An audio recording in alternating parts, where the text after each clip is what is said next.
জীবনের পথে কেহ একবারও ব্যর্থ হয়নি, এমন মানুষ খুঁজে পাওয়া খুব কঠিন।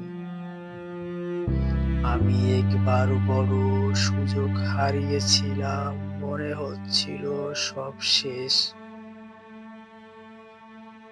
কিন্তু ধীরে ধীরে বুঝতে শিখলাম, ব্যর্থতাই আমাদের শেখায়, আমাদের শক্তিশালী করে। প্রতিটি ব্যর্থতা নতুন একটি শিক্ষা, নতুন একটি চ্যালেঞ্জ। আর আমি ঠিক সেই ব্যর্থতাকে নিজের শক্তিতে রূপান্তর করেছি। যদি তুমি আজ কোনো কারণে হেরে যাও, হতাশ হয়ো না, কারণ এই ব্যর্থতা তোমাকে ভবিষ্যতের জন্য প্রস্তুত করবে।